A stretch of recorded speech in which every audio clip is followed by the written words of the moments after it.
From Atlanta to Istanbul to Athens, and then out across the water to an island where the cats outnumber the regulations and history sits just beneath the whitewash, Chapter 2 of The Rise the Limit picks up where the big picture left off. Last chapter laid down centuries of Greek civilization, from the Polis to Byzantium to the Ottoman siege, so now it's time to walk that history in person. Titled Journeys, Jellyfish and Greek Fire, this chapter follows the family onto the ferry to Poros, where a rough crossing stirs up memories of a childhood jellyfish sighting decades old, and then back into Athens, where the Acropolis and a changing of the guard open into the long, complicated story of how modern Greece actually became modern Greece. The HOA back home is still a problem, the plumbing is still unresolved, and none of that matters even slightly once the island cats arrive. Our chosen bunker for sorting through these massive layers of Greek history was an establishment smartly named the New Hotel, a title clearly engineered by a mastermind to defeat any attempt at easy Google Maps lookup. As we lay in bed that first night, my brain demanded an emergency distraction program. The mental processing power required to panic over the massive plumbing disaster back home was just too high. I decided the most scientifically sound way to reboot my neural net was to simply spend money. I violently pulled out my phone and booked ferry tickets for the following morning, throwing cash at the Mediterranean to temporarily silence the warning alarms in my head. We set off early, utilizing a digital summoning app called Free Now. It functions as the Greek equivalent of ride-sharing and is apparently owned by the Lyft empire, but its actual output simply dispatches a standard analog taxi. The distinct tactical advantage of this software is that it surgically deprives the driver of the opportunity to cheat you by conveniently forgetting to use the meter. Though it is strict Greek law for taxis to include a credit card machine, somehow these devices are consistently not charged, or tragically, cannot find connectivity. A deeply fascinating localized glitch demanding rigorous academic review. We departed from the massive port of Piraeus on a Hellenic Seaways ferry bound for the island of Poros. The boat rocked heavily, turning the crossing into a severe kinetic assault. My son, blessed with elite biological traits, promptly fell asleep to escape the physics engine. The violent motion was somehow perfectly fine with my normally very seasick wife, who came prepared with an arsenal of sea bands and enough candied ginger to repel a medieval curse. The water around us was a hypnotic, shadowy expanse, its surface shifting in dark, rhythmic patterns that hinted at massive aquatic secrets hovering just out of sight. This specific stretch of sea held a bit of deep nostalgia for my personal archives. I remembered taking a similar boat as a young child, leaning over the railing and spotting a giant living jellyfish that pulsed lazily in the deep currents, like a scouting drone from a watery alien world. We arrived in Poros to find it completely overrun by cats. A furry operational matrix we quickly realized applies to the entirety of Greece. We hit pause on our planetary reconnaissance just long enough to stop for a genuinely delicious meal, successfully refueling our metabolic engines before setting out to actively explore the perimeter. Geology, naturally driven by a noble desire for total centralized oversight, aggressively pushed the island's landscape into a severe upward spike. We forced our chassis to climb to the top of a steep hill crowned by an old church that offered a stunning, long view down over the water. Along the way, we passed a bizarrely amusing wooden door bearing an inscribed Delta PI marking, immediately prompting a highly necessary joke about whether the owner was simply tired of apple and logically wanted cherry pie instead. Poros between pines, pipes, and Poseidon.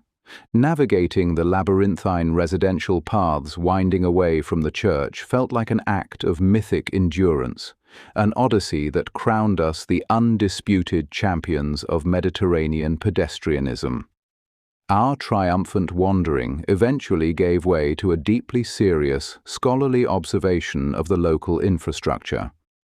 Poros is technically a composite of two distinct land masses, the flat volcanic bump of Spheria and the pine-wooded Calabria, joined by a small bridge. Traversing the residential zones, the streets were a gloriously unbothered mess of exposed PVC conduit, rogue wiring and unpainted concrete block. The kind of thing that would take a village committee back home the better part of a fiscal year to litigate. Here, it just felt lived in.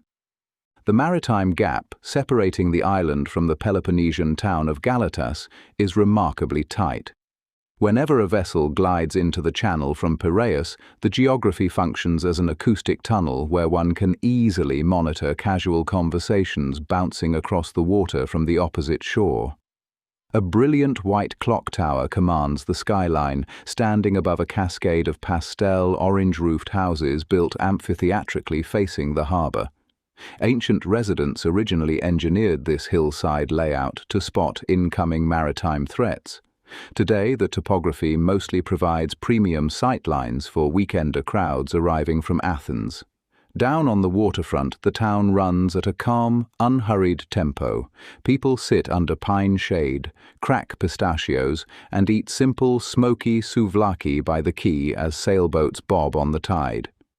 Deeper inland, hidden among the trees on the Calabria side, lie the quiet ruins of the sanctuary of Poseidon, once the administrative hub of an early religious league of cooperating city-states. In 322 BCE, the Athenian orator Demosthenes fled here seeking sacred asylum from Macedonian agents sent by Antipater, and rather than face capture, swallowed poison hidden inside a hollowed-out writing reed. Moving forward some 2,000 years, Poros became the primary logistical hub for modern Greek state-building. During the War of Independence, its defensible harbour served as the fledgling Greek fleet's first naval base, and in 1828, diplomats from Britain, France and Russia convened here to draft the Treaty of Poros, codifying the borders of a new nation. Further along the coast at Russian Bay, the remnants of a 19th-century Russian naval dockyard crumble into the sea. Weathered stonework that looks exactly like a fallen empire from antiquity. The coastline is a run of sheltered coves. At Love Bay, dense pine forest grows right to the water's edge for shade. Further along, the 18th-century monastery of Zoudochos Pigi offers a tranquil courtyard and sweeping sea views, and once served as a refuge during wartime. Across a 5-minute shuttle boat ride to the mainland sits the Lemonodassos, the lemon forest, thousands of century-old citrus trees west of Galatas, still running on ancient stone irrigation channels and hidden watermills. In spring, the floral output drifts across the channel and perfumes the whole harbour with citrus. Back at sea level, we killed time on the dock waiting for our next boat.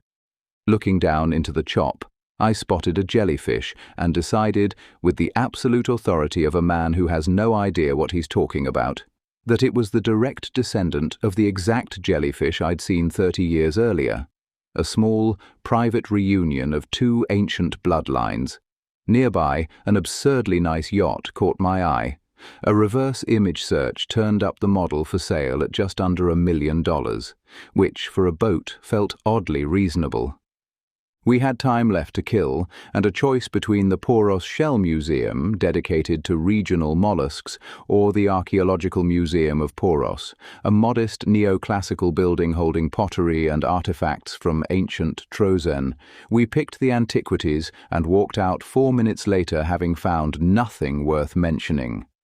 The heavy wooden door snapped shut behind us with a sharp, echoing crack. Standing on the uneven pavement, I looked up and saw a tangle of exterior water pipes bolted straight across a centuries-old stone facade. And the sight reawakened, with total clarity, the unresolved, tankless water heater crisis waiting for me back home. Poros without HOA, Athens with angst. Back home, I live on a highly regulated golf course where architectural bylaws are enforced with the discipline of a Spartan phalanx. A tradesman had recently quoted me on fixing a water pressure failure by bolting a tankless heater to the exterior wall. I ran the proposal past an AI assistant to sanity check it, and it immediately flagged that I'd need board approval before any structural alteration. I pulled the bylaws myself and got my answer. Mounting mechanical equipment on the siding required a multi-tiered review process, minimum 30 days. It was Friday afternoon. The architectural committee wouldn't be reachable until Monday, which left me the entire weekend to sit with it.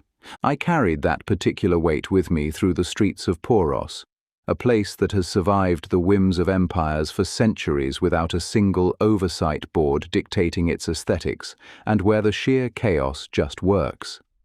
If a resident wants a turquoise front door, they paint it turquoise. If a bougainvillea swallows a neighbor's roof, that's a design choice now. Nobody worries about an approved mailbox font. Nobody worries about having a mailbox at all because if they did, a cat would move into it. The postcard streetscapes here run on a kind of dual reality. To a tourist, the whitewashed stones and pastel walls read as the product of generations of careful artisans following strict historical codes. The actual machinery behind it is a little less dignified, mostly a local guy, let's call him Stavros, in a tracksuit, squatting in an alley with a crusty paintbrush and a bucket of whitewash.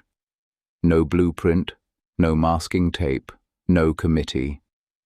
He paints over a stray pistachio shell and it becomes a permanent feature of the municipal patio. A cat tracks wet paw prints down the stairs, and that becomes part of the old-world charm people fly across an ocean to photograph. I tried mapping that exact approach onto my subdivision, marching out to the sidewalk on a Tuesday with a half-empty bucket of exterior latex, dropping to my knees, free-handing some breezy ocean-inspired blob onto the concrete. My neighborhood council wouldn't fine me, they would mobilize. A cease and desist would be zip-tied to my door handle before the paint dried, followed by a chemical analysis of the rogue pigment, a formal hearing on my defacement of the mandated uniform grey, and a bill for the power washing. Stavros ends up on 1,000 travel blogs. I end up with a lien on my house. The pedestrian walkways operate on the same looseness. Old stone wrapping around buildings like contour lines on a map, turning into tiny rivers in a light rain. Traffic rules are more like polite suggestions. If someone parks mid-street to chat with a friend, everyone just drives around them, horn-free. Mopeds squeeze between parked cars and nobody files a complaint. That same camaraderie shows up everywhere in public. At a small taverna smelling of roasted meat and sea salt, the proprietor was deep in conversation with a rotating cast of friends, greeting someone new every 5 minutes, mostly men in their 50s and 60s, laughing and arguing over small plates, cheerfully ignoring their paying customers to catch up on gossip. This region gets classified as a blue zone, its long lifespans usually credited to good food and deep friendship. My wife's chronic indigestion, for what it's worth, mysteriously vanishes every time we land in Europe, for reasons we've never pinned down beyond a general suspicion of American food. Watching the proprietor wave off another tourist to keep arguing about neighborhood business, I arrived at a conclusion I will defend with the full weight of human knowledge, atmospheric pressure, and the precise decibel level of Greek men ignoring their customers, the human gut. Simply requires a total absence of bureaucratic oversight to function properly, following Greek gods across Crete to Delphi. For an agonizingly meticulous traveler currently weighed down by the metaphysical torment of unsubmitted property modification forms, walking through Greece is a profound exercise in comparing supreme jurisdictions. The ancient Greeks admired their local stone columns while simultaneously sharing untamed landscapes with a hyperactive administrative body of human-shaped gods. These deities effortlessly transitioned their physical forms, routinely manifesting across the Aegean as vengeance-sworn eagles, showers of divine gold, majestic white bulls, and, plausibly, unapproved tankless water heaters bolted directly to the exterior stucco. In the ancient world, there was absolutely no firm boundary separating the sacred heights of heaven from the everyday secular zoning laws of the local city-state. To fully comprehend the ultimate chairman of this divine board, Zeus, one must endure a pilgrimage to the rugged, inhospitable peaks of Crete, a logistical hurdle we will undertake in short order, assuming the maritime schedules assign high confidence to our departure. I analyzed this historical data as a hardened law hunter desperately seeking precedent for overthrowing tyrannical homeowner regimes, leaving casual sightseeing to the other tourists. According to the foundational myth, Zeus's father, Cronus, possessed a ghastly strategy for enforcing term limits, habitually swallowing his own children to prevent them from usurping his authority. To spare her newborn son, Rhea smuggled Zeus completely off the grid, hiding him deep within the Dictyon or Idaean caves on the island. There, he was quietly sustained by a goat named Amalthea. Meanwhile, a specialized security detail of warriors known as the Curetes perpetually clashed their bronze weapons together to drown out his crying, executing an ancient noise-cancelling protocol to ensure his survival. Once he reached adulthood, Zeus returned to Crete disguised as a gentle, handsomely appointed white bull. He ferried the Princess Europa across the sea on his back to successfully establish the royal lineage of King Minos. Later, he consolidated his executive headquarters at Mount Olympus in northern Greece. That peak was so aggressively imposing that Alexander the Great himself paused his world-conquering logistics at its foothills, offering lavish sacrifices to Zeus before launching his massive amphibious assault into Asia. The functional architecture of Greek polytheism reveals a fascinating paradox, indicating that the divine beings were simultaneously untouchable cosmic overlords and gritty municipal supervisors deeply entrenched in the blue-collar metadata of the populace. In the ancient Athenian agora, the temple of Hephaistos loomed directly over the smoky industrial quarter where mortal bronzeworkers and blacksmiths actually labored. As the god of the forge, he functioned as the heavily optimized patron saint of the manufacturing supply chain. Likewise, Hermes managed the commerce and trade portfolios, a lucrative influence that inspired the naming of Hermoupoli. This booming 19th-century port city on the island of Syros was constructed by displaced refugees who rapidly scaled the settlement into a mercantile powerhouse. Naturally, daily existence involved more than just white marble and athletic sponsorships, necessitating significantly darker chthonic administrators to handle the most brutal patches of human reality. Hecate dominated the magic skill tree, overseeing crossroads and the marginalized fringes of society.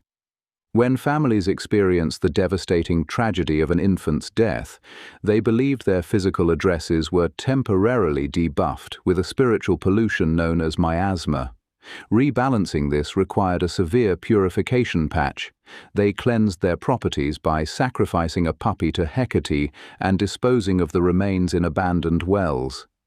Exploring these ancient deities is functionally equivalent to reading the raw developer notes of the ancient mind, explaining the terrifying earthquakes, the volatile shifting seas, the sparks of the local forge, and the sheer unpredictability of mortal life and death.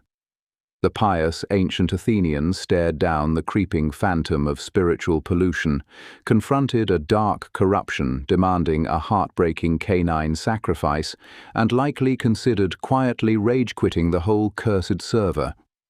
Instead of logging off, they sought divine guidance and athletic distraction. Here on Poros, pacing off the remains of the taverna lunch, I could easily wander straight into the pine-shaded rubble of the sanctuary of Poseidon. As the mighty sovereign of the sea, Poseidon required substantial waterfront acreage to operate. Historically, back on the mainland near the narrow Isthmus of Corinth, thousands of citizens gathered biennially for the Isthmian Games, a top-tier religious festival dedicated fully to honoring his nautical jurisdiction. Similarly, the small, sun-drenched island of Delos sat dead center in the Aegean Sea, functioning as the celebrated mythic spawn point of the twin deities Apollo and Artemis, drawing zealous religious pilgrims from across the server of the known world. Apollo, the god of prophecy, also monopolized the dramatic mountainous sanctuary of Delphi. It was there that the most pressing governance took place, bypassing local municipal assemblies entirely. Apollo's famous female oracle, the Pythia, broadcasted cryptic visions that heavily dictated the strategic decisions of kings, generals, and hyper-regulated city-states, proving that even the most rigidly structured societies ultimately deferred to the ambiguous prophecies of the mountain. Delphi fumes and Spartan hubris. Even the Spartans, who ran their civilization like a strict 500-year military drill, answered to something they simply could not discipline. Sparta's actual seat of power never sat on a throne. It belonged instead to the ephors, a committee of 5 men elected annually who oversaw everything from foreign diplomacy to the brutal training regime that ground young boys into soldiers. These officials were authorized to arrest and prosecute their own kings if the monarchy grew too arrogant, maintaining an administration deliberately designed to have no center that anyone could seize.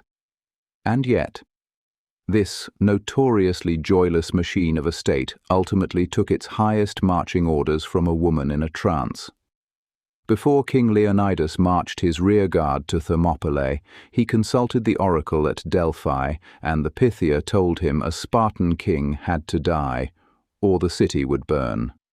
That single prophecy shaped the entire military campaign. The fearsome ephors, men who regularly imprisoned royalty for insufficient humility, deferred without a single complaint to a priestess breathing fumes in a hole in a mountain. Stand on the rocky, sun-baked slopes of Mount Parnassus today, and the hole in the mountain is still doing the heavy lifting. The Temple of Apollo was constructed directly over the intersection of 2 active geological rifts, the east-west Delphi Fault and the north-south Kerner Fault. Deep within this bedrock, bituminous limestone could trap and vent light hydrocarbon gases like methane, ethane, and ethylene. Ethylene carries a noticeably sweet smell and boasts a curious habit of inducing drug-like highs at low concentrations, all while leaving the subject upright, responsive, and completely capable of talking. Excavators eventually uncovered a strange network of channels beneath the sealed inner chamber, suggesting the architects shaped the room specifically to capture whatever vapors naturally rose out of the ground.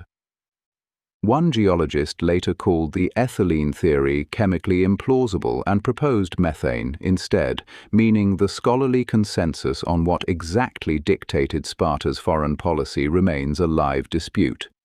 There is a deep comfort in knowing that the foundation of classical military strategy might just be a localized gas leak. The ancient Greeks wisely hedged their bets regardless of the chemistry. Before any king, general, or merchant could step before the Pythia, he had to walk past stern maxims carved deeply into the cold temple entrance. Phrases like "know thyself" and "nothing in excess" functioned as a brilliant piece of architectural fine print, reminding the petitioner that whatever vague vision he was about to receive, the actual interpreting was still his personal responsibility. The oracle was practically legally insulated from liability by never saying anything cleanly. Told to trust in wooden walls, the Athenian leader Themistocles successfully guessed it meant building a navy, and he won at Salamis. The mountain reliably supplied the smoke, but the men had to supply the meaning, and they usually got it wrong in exactly the direction their vanity pointed. Herodotus famously recorded the exact text of the most disastrous consultation in history. When King Croesus of Lydia asked if he should attack Persia, the oracle answered, "If Croesus goes to war, he will destroy a great empire." Assuming the empire in question belonged to his enemies, Croesus confidently marched into battle and promptly lost his own. His total defeat stripped him of his wealth, his territory, and his freedom. Yet, losing an entire civilization due to a catastrophic misinterpretation paradoxically became the irreplaceable currency for his most profound historical rise. Stripped of his earthly power, Croesus instantly transcended the ranks of forgotten regional monarchs to become the eternal face of human hubris, an ultimate cautionary tale whose spectacular professional ruin granted him a cultural influence that vastly outlasted the very empire he accidentally destroyed. Kings and generals eagerly climbed the mountain to secure their geopolitical futures, usually finding only their own downfall in the cryptic fumes. But for the ordinary Greek citizen attempting to navigate the terrifying certainty of mortal grief, the search for answers required a completely different journey, one that abandoned the ambiguous prophecies of the state in favor of a much darker, strictly confidential path toward the hope of life after death. Eleusis, secrets at the end of death. That strictly confidential path lay just 20 kilometers northwest of Athens. Along the sun-baked dirt of the sacred way, heat radiates off massive limestone slabs, and the sharp, dry scent of wild thyme coats the back of the throat. Ahead lie the sprawling, silent foundations of Eleusis. Today the site resembles a quiet, overgrown field of scattered blocks, where rough masonry grates underfoot and a steady wind hums through the low ruins. Yet for nearly 2,000 years, this precise spot was the heavily guarded center of the Eleusinian mysteries. These private rituals gave ordinary citizens profound comfort when facing their own mortality, offering an intimate alternative to the grand public sacrifices up on the Acropolis. The entire sacred complex rested on a foundation of divine maternal grief. According to the ancient Homeric hymn to Demeter, the goddess of agriculture arrived at Eleusis disguised as an exhausted old woman while searching for her abducted daughter, Persephone. Paralyzed by sorrow, she refused the standard divine offering of wine. She opted instead for a gritty, earthy slurry of barley, water, and pennyroyal mint, known as kykeon. By choosing plain barley over the fermented chaos favored by Dionysus, she firmly branded herself as a deity of the cultivated field. In exchange for the locals offering her basic hospitality, she taught the rulers of Eleusis her sacred rites, promising initiates a joyful afterlife, sparing them a dreary eternity stumbling around in the dark. This ancient club maintained a shockingly low barrier to entry. In a classical era where strict citizenship and rigid class structures dictated every waking moment, the gates of Eleusis swung wide for almost everyone. Men, women, and even enslaved individuals walked the sacred way side by side to receive initiation. The administrative checklist essentially had only 2 boxes to tick. You had to speak Greek. Your hands had to be free from the stain of murder. Setting the admittance requirement at a basic grasp of vocabulary and a general lack of homicide. A remarkably progressive admissions policy for the ancient world created a shared human experience, turning the annual trek out of Athens into a rare display of community unity. As the candidates neared the sanctuary, they prepared their bodies and minds through rigorous fasting. Anyone who has skipped dinner understands how a lack of calories sharpens the nervous system, leaving the brain highly alert and highly suggestible. Hungry, exhausted, and buzzing with anticipation, the massive crowd was herded into the telesterion. This colossal, windowless structure was engineered specifically for interior awe, capable of holding thousands of people packed elbow to elbow on stone-stepped seating. Inside the pitch-black chamber, heavy stone walls amplified every single noise. The acoustics turned the deep, resonant chanting of the priests into a physical wall of sound that vibrated through the floorboards. At the dead center of this dark, echoing hall stood the anactoron, a restricted rectangular stone chamber serving as the inner sanctuary. Only the Hierophant, a high priest bound by strict rules of lifelong ritual purity and celibacy, was permitted to step inside. At the absolute peak of the ceremony, he emerged from the sanctuary, and a sudden brilliant flash of torchlight ripped through the darkness to reveal the Hiera, the secret, sacred objects kept within. The philosopher Aristotle noted that initiates traveled to Eleusis to endure a profound emotional shock, bypassing any dry intellectual lessons. Plutarch later compared the transition from the terrifying dark steps of preparation to this sudden burst of light as a literal journey from death straight into spiritual rebirth. Modern curiosity naturally orbits the mystery of the kykeon itself. Before entering the hall, the initiates drank the goddess's signature barley mixture. Because the specifics of the rites were guarded under penalty of death, no classical author ever bothered to write down the exact recipe, leaving historians to wonder if the resulting visions were purely psychological or chemically enhanced. Recently, archaeologists excavating a culturally linked sanctuary in Spain discovered chemical residues of ergot alkaloids, a psychoactive fungus that grows on rye and barley, buried in ancient pottery and dental plaque. The discovery plausibly suggests that the priestesses of Demeter operated as highly skilled early chemists, using wood ash to neutralize the lethal toxins of the fungus while preserving its mind-altering properties. A fascinating, if entirely hypothetical, piece of ancient pharmacology. It is equally likely that severe fasting, absolute darkness, and sudden pyrotechnics were plenty to trigger a life-altering revelation without any botanical assistance. The silence surrounding the mysteries was fiercely enforced. The Athenian state dispatched its senior religious magistrate and aggressive citizen juries to prosecute anyone suspected of impiety. The most notorious scandal erupted in 415 BCE, when the flamboyant young Athenian politician Alcibiades was accused of hosting private dinner parties where he parodied the sacred rites for his friends. Yet even when foreign empires inevitably conquered Greece, the secret held firm.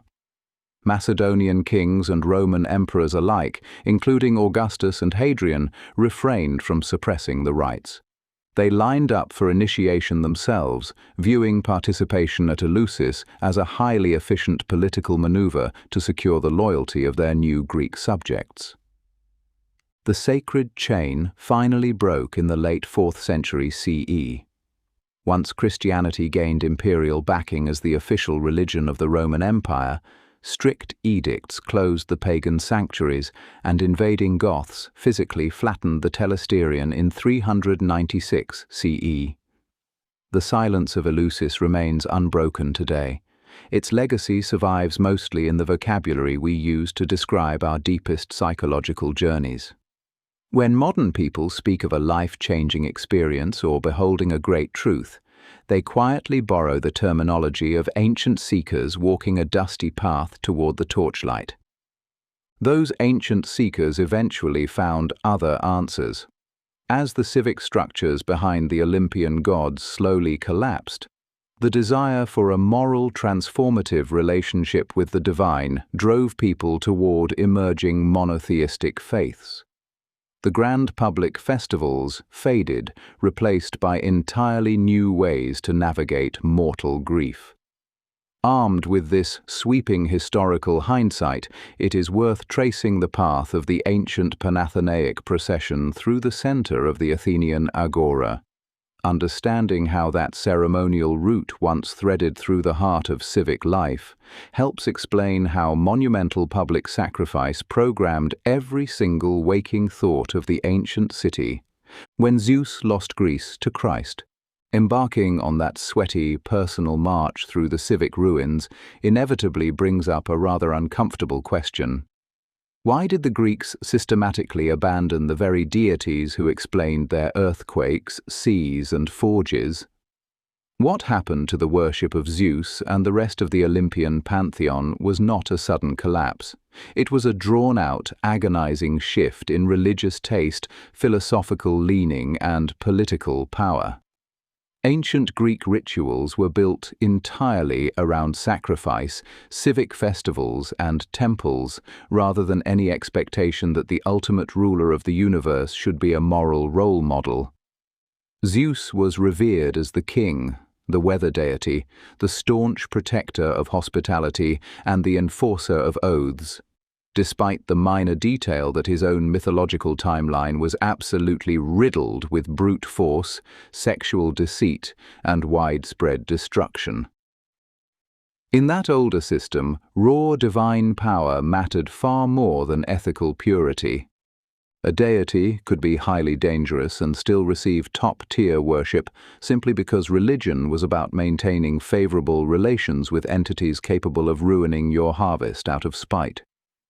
Greek religion managed to endure for over 1,000 years, stretching from the Homeric age deep into late antiquity, before gradually fading away as Christianity ascended within the Roman Empire. Yet the ancients themselves felt a bit uneasy about this arrangement. Early philosophers like Xenophanes attacked how Homer and Hesiod wrote profoundly embarrassing accounts of the gods behaving terribly. An assessment that assigns high confidence to the idea that cosmic rulers should not act like spoiled toddlers. Plato similarly objected to narratives portraying the divine realm as a den of deceitful, morally bankrupt actors suffering from severe main character syndrome. This internal philosophical critique reveals an inherent problem. The poetry backing the Olympian system was culturally dominant content, but its main characters were ethically impossible to admire. Some intellectual elites handled this cognitive dissonance by reading the myths as purely symbolic. Others pivoted to mystery cults that promised a more personalized spiritual initiation and an exclusive post-life experience. The worship of Zeus did not fail merely because Christians arrived with armies and laws. It was already facing intense criticism from within its own ranks. Wandering the uneven stone pathways of Poros, weighed down by my own profound struggles, I intimately understood this desperate historical desire for a more organized and predictable cosmic order. While contemplating the collapse of pagan antiquity, my mind remained securely tethered to a plumbing crisis back in my rigidly regulated suburban enclave. I was locked in a bitter, glorious struggle with my neighborhood architectural committee over a tankless water heater I was increasingly convinced I'd never be allowed to install. Looking out over the sun-baked ruins, I realized that my local review board operated precisely like the ancient Greek pantheon, dispensing arbitrary wrath, demanding lengthy appeasement rituals, and utterly ignoring any standard of basic fairness. I too was a weary mortal seeking salvation from a cartel of petty tyrants who wielded transparent clipboards with the destructive force of thunderbolts. This domestic realization clarified the internal cultural shift that created such fertile ground for the early Christian movement. According to the Book of Acts, when the Apostle Paul journeyed through the Hellenic world, delivering his message in places like Athens, Corinth, and Thessaloniki, he did not merely encounter a wall of stubborn idolaters. He frequently crossed paths with a demographic known as the God-fearers. These were Greek and Roman Gentiles who had already deduced that something was fundamentally wrong with the immoral antics of the Olympian crew. Desperate for a higher moral logic, they had attached themselves to the edges of local Jewish synagogues, attracted by the strict monotheism and ethical purity of Judaism. However, as uncircumcised Gentiles, they remained outsiders, often kept at a distance by traditional Jewish communities. When Paul arrived pitching a radical new message that the one, moral creator God had revealed himself universally through Jesus Christ, and that salvation was open to all without the cultural barriers of Jewish law, these God-fearers were perfectly primed. While Paul frequently faced rejection from Orthodox Jewish leaders, these spiritually hungry Greeks embraced his message eagerly. They were the vital bridge. Gentiles who had officially abandoned the moral chaos of Zeus and were patiently waiting for a faith that matched their philosophical and ethical desires. Centuries after the journeys of Paul, this grassroots religious movement culminated in a major public shift. As the Roman Empire rebranded itself as a Christian enterprise, imperial support moved away from the old temples and toward the church. Constantine favored Christianity, and under Theodosius I, the pressure became much stronger. By the year 391, Theodosius had prohibited sacrifices and visits to temples entirely. By the end of the 4th century, Christianity had become the dominant faith of the empire, closely tied to the imperial government itself. Once temple cults, sacrifices, priesthoods, and public funding were cut off or restricted. The old religion simply lost the civic machinery that had sustained it. Greek religion had been deeply public and local, woven directly into city life and festivals. When the city and empire changed religion, the old worship lost its home field advantage forever. Compared with that system, Greek orthodoxy offers a fundamentally different idea of God. In orthodoxy, God is not one abnormally powerful being among many, nor a superhuman ruler plagued by appetites and grudges. God is the Holy Trinity, and Christ is held to be morally perfect, incarnate for salvation. Orthodox worship centers on union with God through the church, sacraments, prayer, and rigorous moral transformation. The saints are honored not as rival deities but as exceptional human beings who reflect divine grace. The contrast is sharp. The Olympian system was polytheistic, radically civic, and ritual-focused, while Greek orthodoxy is monotheistic, creed-based, sacramental, and morally serious in a way that modern people find much easier to respect. To put it plainly, Zeus commanded fear and honor, but in orthodoxy, God is meant to command worship, love, repentance, and imitation. That fundamental ethical upgrade plausibly explains why the Christian faith eventually proved more durable for so many Greeks. Over time, the local populations clearly began to want a faith in which ultimate reality was not merely strong, but just and holy. Greek orthodoxy met that desire far better than the old myths of Zeus ever could. That said, Greek myth did not simply vanish into thin air. It survived as literature, art, education, and cultural memory. Zeus completely lost his altars, but he never lost his place in the Greek imagination. I considered that lasting mythological legacy while making my way out of the archaeological zone, still carrying the heavy burden of my unresolved plumbing litigation. I stopped to admire the crumbling stone remnants of what might have once been a minor historical shrine, a sacred location where ancient people brought their deepest, most desperate prayers for divine intervention. It was time to pray. I looked down at the deep fractures in the limestone beneath my feet, realizing that long before anyone built a temple to calm the gods, the restless, violent earth itself had already dictated the shape of their world. Delphi born from Greece's restless earth. Standing upon a cobblestone overlooking the churning Aegean, waiting for my ferry, I bore the sheer cognitive weight of connecting the grim household purification rituals we had recently learned about to the actual physical violence of the ground beneath my sneakers. To the remarkably unbothered tourists taking selfies nearby, this was merely a picturesque drop-off suitable for a lavish vacation photograph.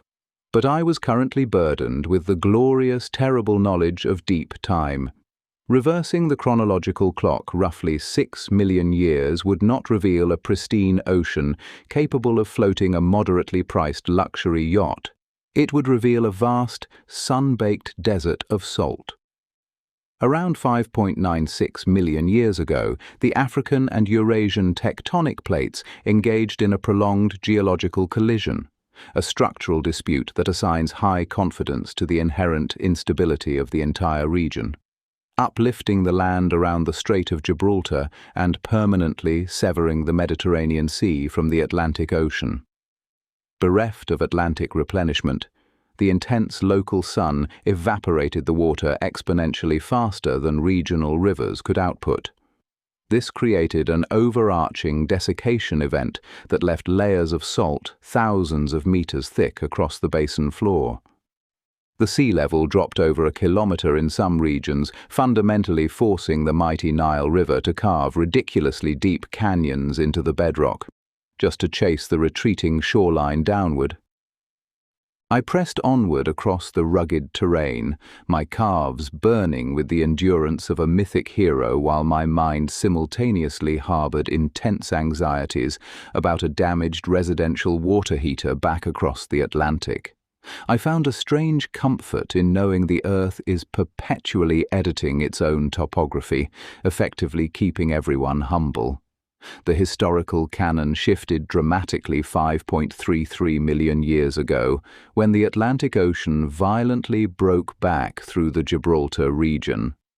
In a catastrophic patch to the planetary map known as the Zanclean Flood, ocean water roared back into the dry basin with devastating hydrological momentum.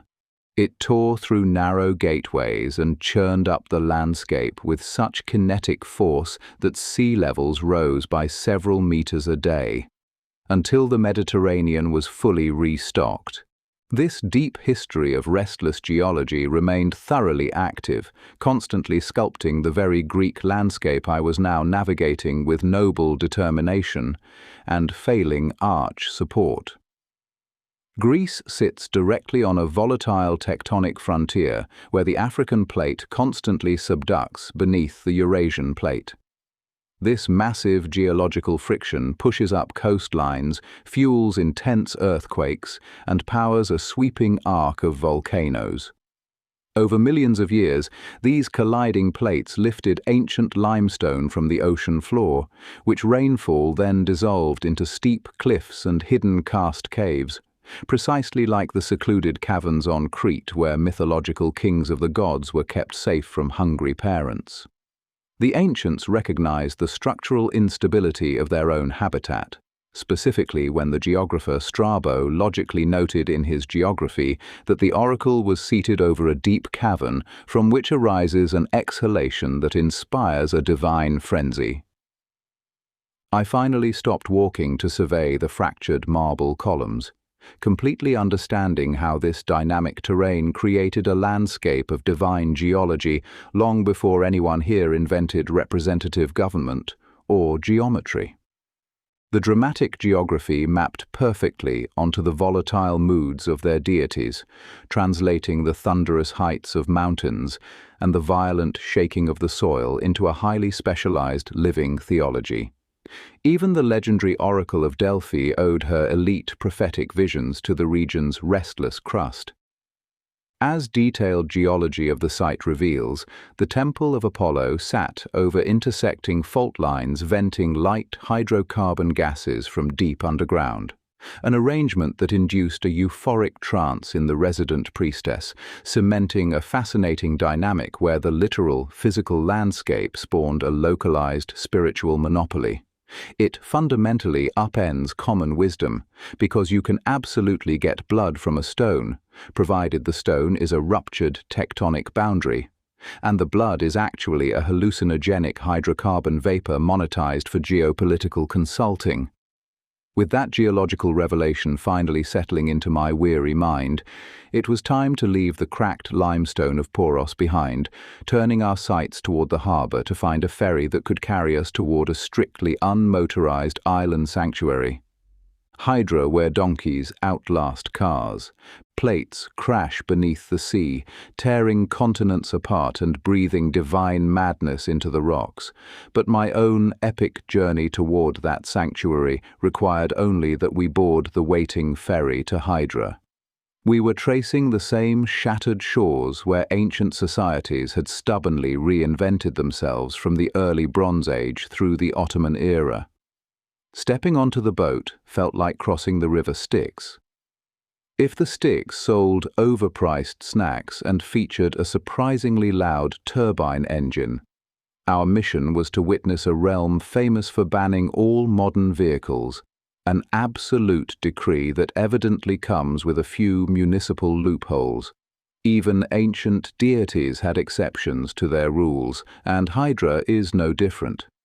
We immediately spotted several sanctioned utility trucks upon arrival, a clever bit of bureaucratic maneuvering that allows the local government to maintain its pristine zero-car law while still taking out the garbage.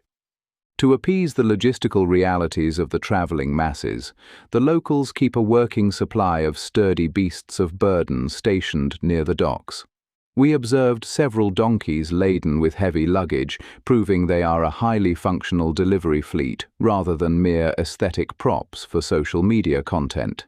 In an ironic twist of linguistics, the name Hydra literally translates to water, a wildly confident title for a rocky landmass historically devoid of natural freshwater springs.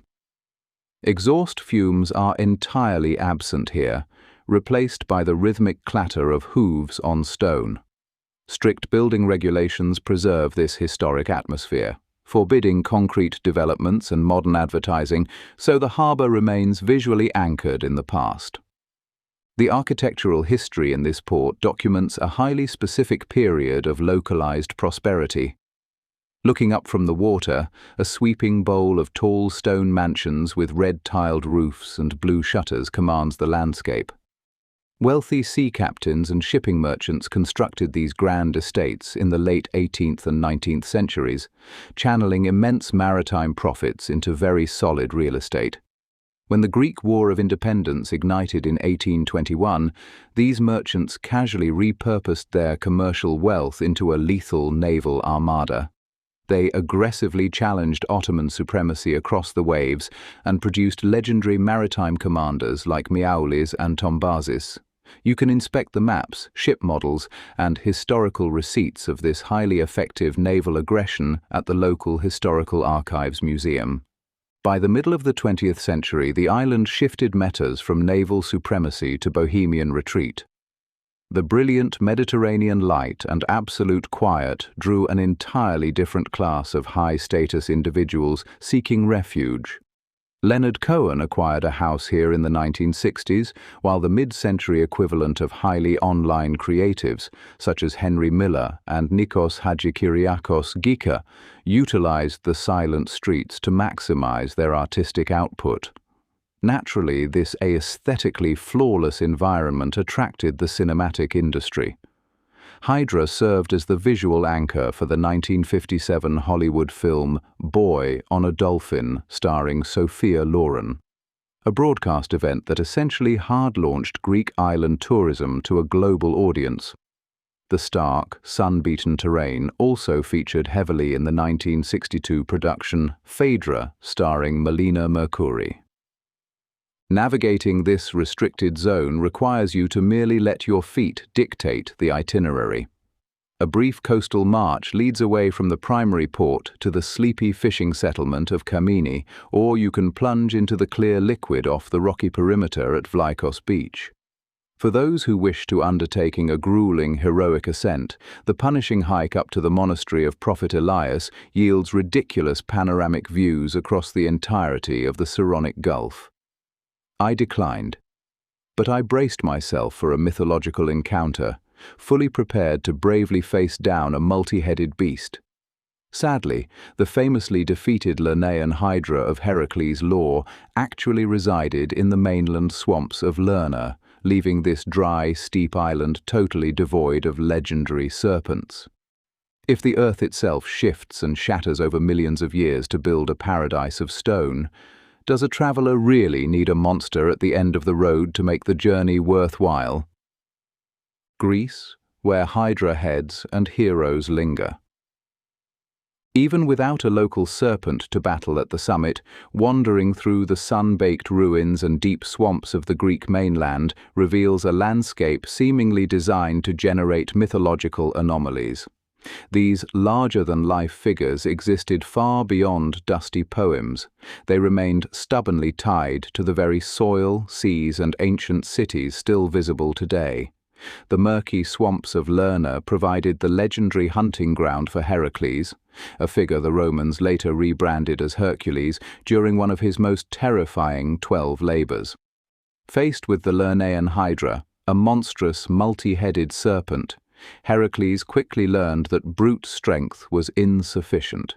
Every time a weapon sliced off a head, 2 more sprouted instantly in its place, a biological regeneration rate that plausibly suggests a nightmare of endless compound interest. Adapting his strategy, he called upon his nephew Iolaus to cauterize the bleeding stumps with fire.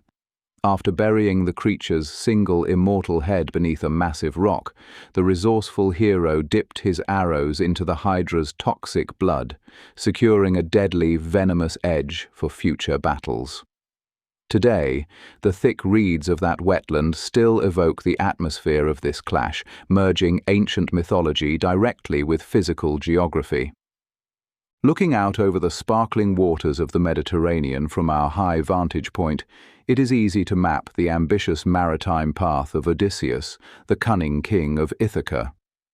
Following the Trojan War, a conflict archaeologists assign with high confidence to the Late Bronze Age around the 12th century BCE, Odysseus spent 10 grueling years attempting to return home to his wife Penelope and his son Telemachus. His journey was a masterclass in survival that pitted human wit against wrathful gods and terrifying hazards. He navigated past the intoxicating lotus eaters, resisted the enchanting sirens, outsmarted the witch goddess Circe, and sailed between the deadly maritime choke points of Scylla and Charybdis. Perhaps his most famous exploit involved surviving the cave of the Cyclops Polyphemus, an ill-tempered monocular dairy enthusiast. Odysseus brilliantly disguised his identity by claiming his name was No One, Utis, a linguistic pun that allowed him to blind the giant and escape without raising the alarm among the other Cyclopes. It is difficult to avoid comparing his decade of agonizing oceanic detours with our own neuroses regarding modern ferry schedules. This habit of anchoring soaring myths to very real historic locations appears constantly across the region. In the arid terrain of the Peloponnese, the ruined columns of ancient Corinth hold the memory of Bellerophon. Specifically, the ruins of the Fountain of Pyrene mark the exact spot where myth claims the winged horse Pegasus struck the ground with his hoof to create a sacred spring, before being tamed and ridden into battle. The dry masonry of the archaic city still provides a dramatic, tangible backdrop for a flying horse. Further across the sea lies the island of Crete, home to the massive Bronze Age complex of the Palace of Knossos. The site's dizzying, multi-level architecture and complex geometry likely inspired the terrifying legend of the Labyrinth and the Minotaur, a half-man, half-bull beast eventually slain by Theseus. The sprawling archaic ruins document a physical trial of endurance and navigation that always ends in the gloriously oppressive heat of a Minoan courtyard. With my mental catalogue of ancient heroics thoroughly exhausted, we turned our attention back to the immediate non-mythological reality of the island. We made our way down from the heights, trading the grand theatre of divine monsters for the quiet cliffs and historic stone paths leading toward town, where a more recent history of seafaring captains waited to be explored. Athens to Hydra, sea-struck and sunset-bound. We wandered into a small nautical museum, an establishment economically repurposed from an old Greek captain house. Shipping remains a major component of the Greek economy, rendering this a statistically relevant stop for a globally minded scholar, such as myself. We followed our heavy intellectual labor with a long march along the absolute edge of a coastal cliff. I craved a moment of cinematic dominance, yearning to look out over the Aegean and mentally consolidate my empire. My son, harboring a deep, unspoken desperation to completely escape the linguistic confines of his own species, immediately abandoned the scenery to establish diplomatic relations with yet another stray cat. We pressed onward, easily making our way to a local monastery constructed in 1776. The stark masonry of that holy site triggered an aggressive chronological regression. My brain forcibly downloaded a memory of a childhood family trip to Poros and Hydra. We stayed near a beach in Athens where my parents achieved the spectacular failure of losing their keys in the sand, and had to conduct a panicked, humiliating excavation of the coastline to search for them. I also retain a vague visual file of looking up at the Parthenon. The boat trip to the islands, however, formed a core memory. That excursion coded my lifelong allegiance to the ocean. I saw a vessel in the harbour that perfectly matched the physical schematics of my memory of that original boat. Later that childhood evening, we motored our way back to Athens. It was a primitive era, long before fast ferries and carbon catamarans could zip you across the water. We sat on the top deck, shielded from the moon by a simple canvas awning. We ate pistachios. It was my first time trying them. I tossed the empty shells directly into the foaming wake of the ship, offering crunchy tribute to the abyss. Biological squadrons of flying fish leaped from the water and aggressively glided alongside our parallel trajectory. A mathematically improbable few even crashed into the portholes, flapped around wildly, and plunged back into the dark sea. The flashback was explicitly over. We eventually boarded our final contemporary ferry back to the mainland. Displaying supreme financial dominance, I spent an extra $4 for seats on the upper deck. It was a wise investment of major capital that provided a curated, quiet environment and spectacular views of the sea as the sun went down.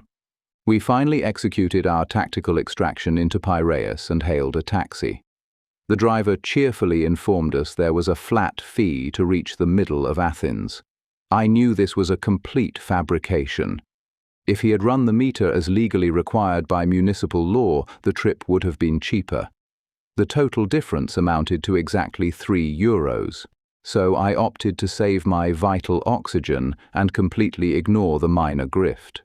Overlooking such casual theft felt exactly like handling the chronic inefficiencies of Alcibiades, a mid-level strategic director who constantly defected to rival corporate firms, unapologetically expensed lavish chariots to the company account, openly mocked executive leadership during quarterly review panels, and flagrantly vandalized the public office statues, leaving an exasperated human resources department to officially shuffle him off to a permanent, low-visibility remote assignment in rural Phrygia. We reached our Athens hotel room and went straight to bed, catching a few final hours of peace, before morning could drag us back to the unresolved plumbing anxieties waiting for us at home, Athens, guards, and Greece under the crescent. Morning arrived with aggressive brightness, dragging us directly out of that brief peace. We turned our gaze toward the center of Athens, a metropolis that immediately greeted us with the changing of the guard. I remember witnessing this exact martial spectacle as a child, though my younger self plausibly lacked the sophisticated appreciation I now possess for grown men executing precise choreography, while wearing leather shoes adorned with giant woolen pom-poms. The sheer physical majesty of their high-stepping routine is a triumph of localized knee mechanics over standard gravity, projecting an aura of absolute authority.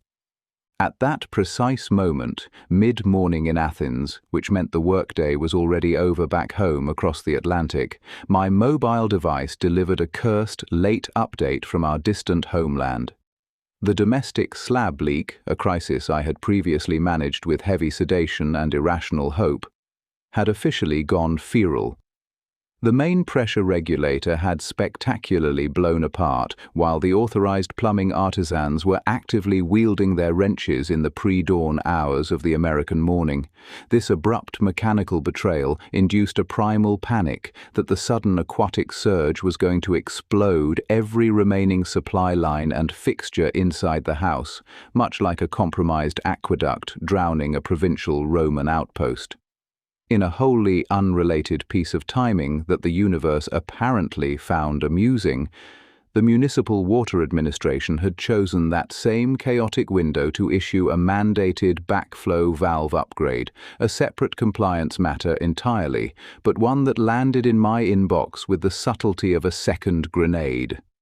Seeking mental refuge from my crumbling domestic infrastructure, I opted to log off from my household anxieties and focus exclusively on the deep history of the city around us. Wandering past the rugged terrain of the ancient architecture and standing in the long shadow of the Acropolis, it is entirely jarring to consider a historical era where the local skyline was modified by the crescent moon of the Ottoman Empire. For roughly 400 years, Greece was not an independent nation, but rather a subjugated puzzle piece woven into a massive, highly resilient administration that stretched across Europe, Asia, and Africa. The Ottoman expansion was not an overnight conquest.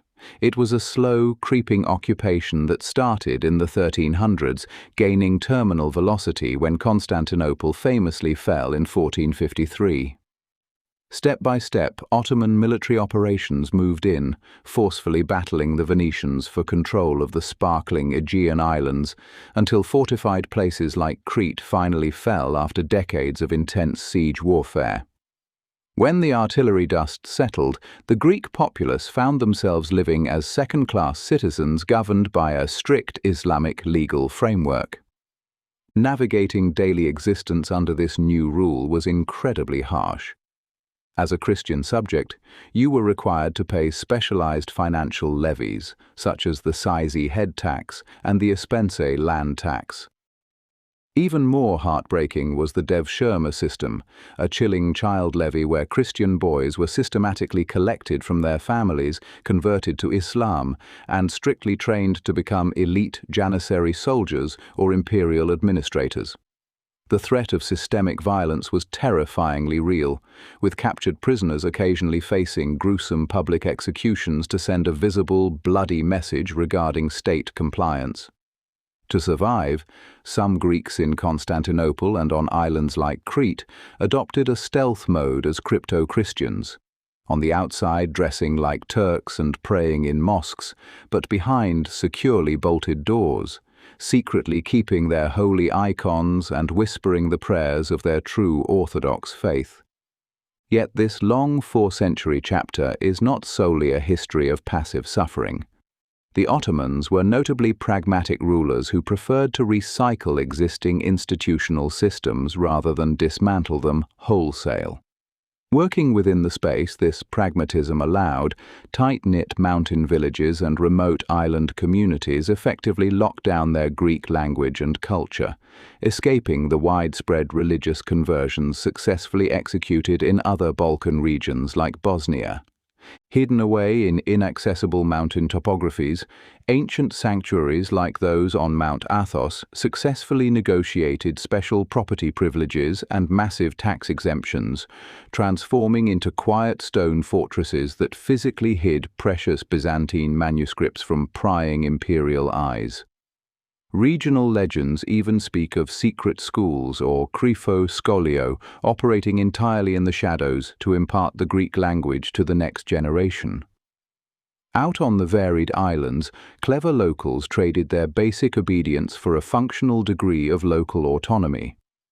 The farming communities on Chios that produced prized mastic gum, for example, secured special long-standing economic exemptions simply by consistently supplying the Ottoman elite with their preferred chewable luxury. Some resourceful Greeks even found ways to climb the operational ranks of the very empire that conquered them. Wealthy, highly educated Greek elites known as phanariots utilized their extensive language skills to secure powerful positions as diplomats and translators, called dragomans, for the Ottoman state. In the jagged mountain passes, the Ottoman authorities actually resorted to hiring rough Greek militias, known as armatoloi, to police dangerous supply routes and maintain basic civic order. Through a complex mix of forced military service, clever negotiation, and quiet daily defiance, the Greeks carved out a viable living. Ultimately, these 4 grueling centuries of persistence laid the foundational groundwork for an eventual sovereign restoration. By deeply anchoring themselves to their ancient language, their orthodox faith, and their carefully guarded secret histories, Greek clerical leaders and scholars refused to let their identity perish in silence. As the Ottoman Empire slowly began to weaken structurally in the 18th and 19th centuries, these well-preserved cultural roots collided with the growing financial weight of Greek merchant sailors and the fresh, radical ideas of the European Enlightenment. This stubborn resolve began to filter outward into the diaspora, setting the specific conditions for expatriate merchants and students across Europe and the Black Sea to secretly coordinate their nationalist ambitions beyond Ottoman surveillance, laying the organizational groundwork for the fiery Greek War of Independence in 1821. Odessa whispered Greece awake. I stood near the Hellenic Parliament, attempting to survive the fierce Mediterranean sun while actively suppressing the mental image of my suburban estate turning into a catastrophic water park. The psychological warfare of municipal backflow valve mandates is deeply draining. But I forced my intellect to focus on the actual mechanism of that overseas coordination. The spark for modern Greece ignited far away from these sun-baked rocky shores, originating instead in the chilly Russian port city of Odessa. In 1814, safely removed from the watchful gaze of Ottoman authorities, 3 Greek merchants named Nikolaos Skoufas, Emmanuel Xanthos, and Athanasios Tsakalov reviewed the situation and plausibly concluded the prevailing geopolitical reality was entirely unacceptable. They convened in this highly affluent hub of international commerce to forge a clandestine organization known as the Filiki Eteria, or the Society of Friends. Bypassing the conventional avenues of political petitioning, the group operated with the thrilling, shadowy flair of a Masonic lodge. They achieved a highly improbable historical synergy by blending deep Orthodox Christian messianism with the radical new intellectual concepts of Enlightenment nationalism. Members gathered in concealed chambers to swear sacred oaths over holy icons, addressing one another strictly in a coded hierarchy as brothers. Joining a secret underground insurgency in 19th-century Europe mostly configured you as a high-value target for imperial executioners, rather than miraculously anointing you as a legendary statesman. To elevate their operational security, the founders penned these solemn oaths in Katharevousa, a highly formalized, purified version of the Greek language that functioned as a unified linguistic standard across widely scattered regions. I can deeply respect a masterpiece of diaspora organizing, especially while attempting my own complex logistical maneuvers across the Atlantic via cellular networks. By 1820, this secret society had scaled rapidly, claiming tens of thousands of initiates spread throughout Europe and the Balkans. Their underground network was a phenomenal web of highly networked capital and unyielding zeal. Tracing their secure communications would take a historical investigator to wealthy bankers sipping fine coffee in Vienna, powerful ship owners organizing naval fleets on the rocky island of Hydra, and wildly enthusiastic university students conspiring in Moscow. The society utilized this vast, decentralized network to generate significant funding, print revolutionary pamphlets, and recruit eager volunteers.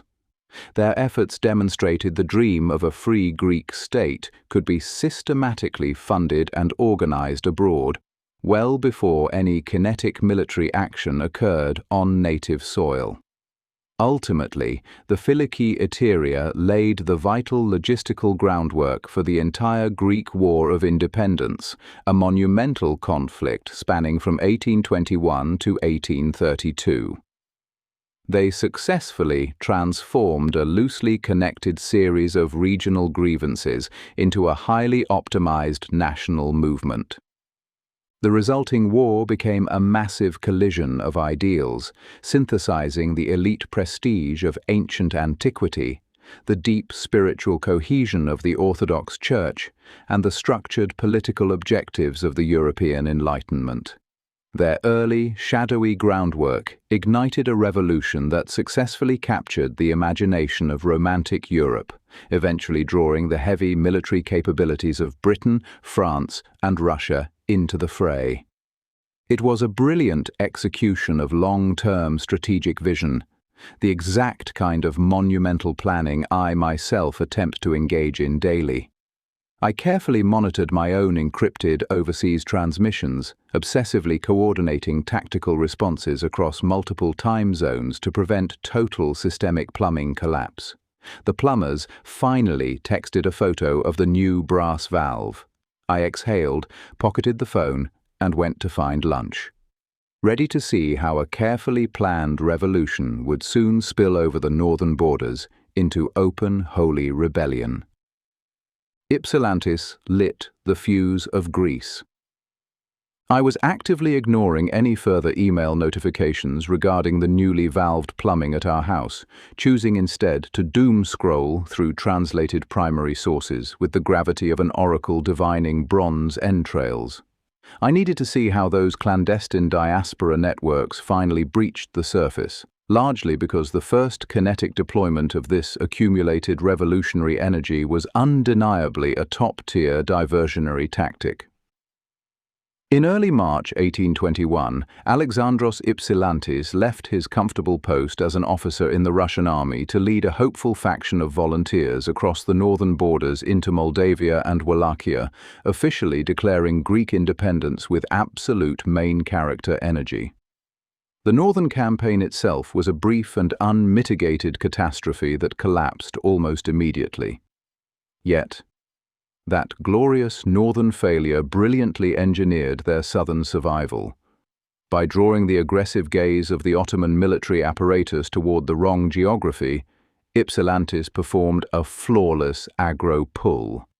He allowed the actual rebellion to spawn unbothered further south. With the empire distracted, fierce revolts erupted across the rugged mountainous terrain of the Peloponnese.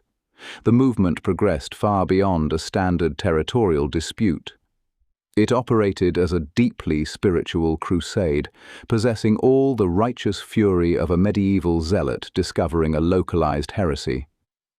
Local monasteries and village priests abruptly transitioned from ecclesiastical duties to running the operational hubs of the rebellion, rallying fighters to march under banners bearing the Christian cross. Legends from this era provide vivid data points of holy defiance, with the most famous account featuring Bishop Germanos of Patras blessing the revolution at the mountain monastery of Agia Lavra. The scene locks the moral ethos of the combatants into place, establishing the conflict as a divine mandate, rather than a mere geopolitical border adjustment. The official start of the war is cemented in the historical ledger on March 25, 1821. This date was chosen with aggressive premeditation. The rebels deliberately launched their fight for national freedom to directly overlap with the religious feast of the Annunciation. This alignment flawlessly fused their Orthodox Christian faith with their absolute requirement for liberty, creating a unified identity so resilient it still dictates the Greek national holiday schedule today. I absorbed these details over my meal, marveling at the sheer logistical brilliance of scheduling a massive armed uprising during a high-traffic religious festival. It was exactly the kind of highly optimized, deeply atmospheric coordination that would soon pull the artists and idealists of Romantic Europe into the fray, setting a historical stage we were about to enter ourselves as we prepared to leave Athens and drive down into the Peloponnese. Byron, Chios, and Greece imagined abroad. Divine decrees are best followed by secular carbohydrates. As Lord Byron wrote in Don Juan, all human history attests that happiness for man, the hungry sinner, since Eve ate apples, much depends on dinner.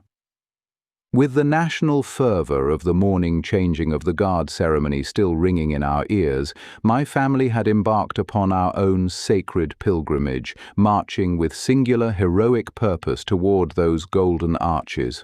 We were not merely seeking sustenance.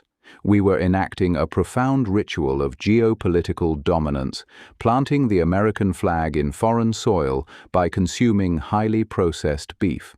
No matter how deep we wade into ancient antiquity, that beacon of reliable imperial comfort summons us.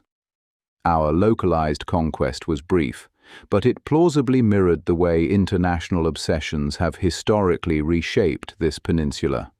Long before we exported fries, Europe and America imported a profound geopolitical fixation known as Philhellenism.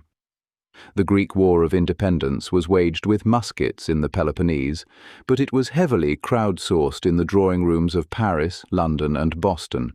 Romantic-era intellectuals possessed serious main character energy for classical antiquity. They had grown up reading Homer and Plato, after all. And the sudden prospect of modern Greeks fighting for democracy against the Ottoman Empire effectively broke their collective brains.